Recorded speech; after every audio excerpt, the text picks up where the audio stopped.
اعوذ باللہ من الشیطان الرجیم، بسم اللہ الرحمن الرحیم۔ عزیز طلباء، السلام علیکم۔ امید کرتی ہوں کہ آپ سب خیریت سے ہوں گے۔ ہم اپنے تدریسی سلسلہ کو آگے بڑھاتے ہیں۔ آج ہمارا تدریسی سلسلہ نمبر 35 ہے، تاریخ 7 ستمبر 2020 عیسوی اور دن سوموار۔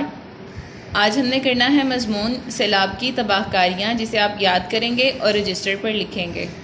اللہ پاک سے دعا ہے کہ ہمارے علم میں اضافہ فرمائے، آمین۔ اسکول کی جانب سے جو ہمیں نوٹس فراہم کیے گئے ہیں ان پر یہ مضمون موجود ہے۔ سب سے پہلے آپ مضمون کا عنوان لکھیں گے۔ مضمون کا عنوان ہے سیلاب کی تباہ کاریاں۔ جیسا کہ آپ کو معلوم ہے کہ جب کسی شخصیت کے متعلق ہم کوئی مضمون تحریر کرتے ہیں تو اس میں ہم سب سے پہلے اس کا تاریخ پیدائش اور ابتدائی حالات زندگی تحریر کرتے ہیں۔ اس کے بعد ان کی زندگی کے کارنامے، ان کی تعلیم اور آخر میں ہم ان کی وفات کا ذکر کرتے ہوئے ان کے لیے دعائیہ کلمات کا استعمال کرتے ہیں۔ اس کے علاوہ اگر کوئی اور ہمیں عنوان دیا گیا ہو، جیسے یہاں پہ عنوان ہے سیلاب کی تباہ کاریاں، ہم سب سے پہلے سیلاب کا تعارف بتائیں گے، اس کے بعد اس کے وجوہات اور آخر میں اس کا سدباب یا اس کو کم کرنے کے طریقہ کار پر روشنی ڈالیں گے۔ سب سے پہلے ہم پڑھیں گے سیلاب کا تعارف۔ سیلاب دو لفظوں کا مجموعہ ہے، سیل اور آب، جن کے معنی پانی کی روح، لہر یا طغیانی ہے۔ سیلاب دو لفظوں کا مجموعہ، سیل کا مطلب ہوتا ہے بہاؤ اور آب کا مطلب ہے پانی، تو اس کا مطلب پانی کی روانی ہے۔ اس کا آغاز عام طور پر موسم گرما کے آغاز یا برسات کے موسم میں ہوتا ہے۔ ہوتا دراصل یوں ہے کہ گرمی اور تپش کی کیفیت سے اپنی مخلوق کی بے چینی اور بے قراری کو دیکھ کر رحمت خداوندی جوش میں آ جاتی ہے۔ رحمت خداوندی سے مراد اللہ تعالیٰ ہے۔ اللہ تعالیٰ کی رحمت جوش میں آ جاتی ہے اور دیکھتے ہی دیکھتے آسمان پر بادل چھا جاتے ہیں۔ اس منظر کو علامہ اقبال کچھ یوں بیان کرتے ہیں۔ ہم جب بھی شعر لکھیں گے اس کو مارکر سے لکھیں گے اور صفحے کے بالکل درمیان میں تحریر کریں گے۔ ہائے کیا فرتے طرب سے جھوم جاتا ہے ابر، ابر سے مراد بادل ہے، فرتے طرب یعنی خوشی سے۔ ہائے کیا فرتے طرب سے جھوم جاتا ہے ابر، فیل بے زنجیر کی صورت اڑا جاتا ہے ابر۔ فیل بے زنجیر یعنی جو بندھا ہوا نہ ہو، فیل سے مراد ہاتھی ہے۔ یہاں پر اقبال بادلوں کو ہاتھی سے تشبیہ دے رہے ہیں۔ پہلے آہستہ آہستہ پھوار پھوٹتی ہے اور دیکھتے ہی دیکھتے موسلا دھار بارش کی شکل اختیار کر لیتی ہے۔ موسلا دھار بارش کہتے ہیں مسلسل ہونے والی تیز بارش کو موسلا دھار بارش کہا جاتا ہے، اور پھر اس قدر خوفناک صورت اختیار کر جاتی ہے کہ مکانوں کے صحن تالاب بن جاتے ہیں، گلیاں ندی نالوں کا منظر پیش کرتی ہیں۔ منیر نیازی نے اس منظر کو شعر میں یوں بیان کیا ہے: صحن کو چمکا گئی، سڑکوں کو گیلا کر گئی، رات بارش کی فلک کو اور نیلا کر گئی۔ فلک مطلب آسمان۔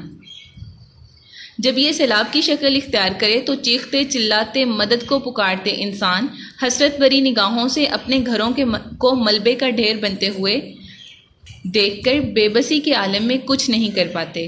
مطلب پہلے لوگ بارش کے لیے دعا کر رہے ہوتے ہیں، اور پھر جب بارش ہوتی ہے اور جب وہ بارش موسلا دھار بارش کی شکل اختیار کر لیتی ہے تو پھر وہی صحن تالاب بن جاتے ہیں اور پھر ملبے کا ڈھیر بن جاتے ہیں۔ ملبے کا ڈھیر یعنی را مٹیریل کا ڈھیر، مطلب ان کے مکان، ان کے گھر صرف خام مال رہ جاتے ہیں۔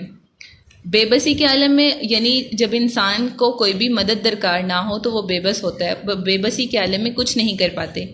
یہ لوگ اپنا مال و اسباب چھوڑ کر اونچی جگہ کی تلاش کے لیے مارے مارے پھرتے ہیں۔ دوسری مصیبت یہ ہوتی ہے کہ سیلاب میں سانپ، بچھو اور کئی زہریلے کیڑے مکوڑے انسانوں کی تکلیف کا سبب بنتے ہیں۔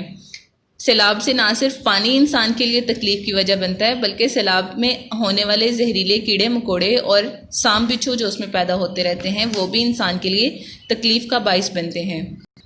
آگے دیکھتے ہیں، جہاں سیلاب کا پانی انسان کی تباہی کا سبب بنتا ہے، وہیں پانی مسلسل کھڑا رہنے کی وجہ سے جو آلودگی پھیلتی ہے اور مختلف بیماریاں وبائی شکل اختیار کر لیتی ہیں، یہ انسانوں کے لیے مصیبت کا باعث بنتی ہیں۔ موت و حیات کی کشمکش مزید تکلیف دیتی ہے۔ موت و حیات کی کشمکش مطلب انہیں اپنی زندگی کے متعلق کوئی بھروسہ نہیں ہوتا کہ کب پانی مزید بڑھ جائے، یہ ان کے لیے موت کا سبب بن جائے۔ پھر انہی سیلابوں کی وجہ سے خوراک کی قلت بھی ہو جاتی ہے۔ قلت کا مطلب ہوتا ہے کمی۔ مشکوت شریف میں ایک حدیث مبارکہ آتی ہے جس میں زلزلے اور دیگر آفات کے آنے کے 15 اسباب گنوائے گئے ہیں۔ مطلب کتاب مشکوت شریف میں ایک حدیث بیان کی گئی ہے کہ جس میں دیگر آفات، قدرتی آفات، زلزلے کے علاوہ ان کے متعلق 15 اسباب گنوائے گئے ہیں، جن میں سے چند درج ذیل ہیں۔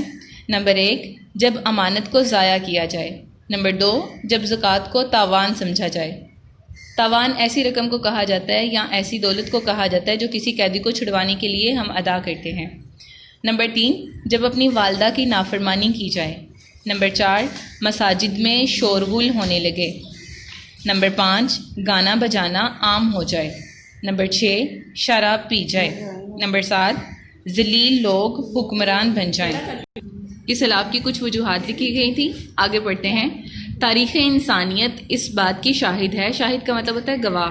انسانی تاریخ اس بات کی گواہ ہے کہ ما قبل والی اقوام، ما قبل اس سے مراد ہے جو پہلے، ما قبل عربی زبان کا لفظ ہے، ما کا مطلب ہے جو، قبل مطلب پہلے، اقوام پر مختلف آفات آئیں، آفات آفت کی جمع ہے، بڑے بڑے عذاب آئے، ان سب کا سبب اللہ کی نافرمانی تھا۔ مطلب اللہ کی نافرمانی کریں گے، نبی صلی اللہ علیہ وسلم کے احکامات کی نافرمانی کریں گے تو قدرتی آفات انسان پر عذاب کی صورت میں نازل ہوں گی۔ اللہ پوری امت مسلمہ کی حفاظت فرمائے، آمین۔ یہ مضمون آپ نے پہلے یاد کرنا ہے، پھر آپ اسے یاد کرنے کے بعد زبانی اپنے رجسٹر پر تحریر کریں گے۔ جزاک اللہ، اللہ حافظ۔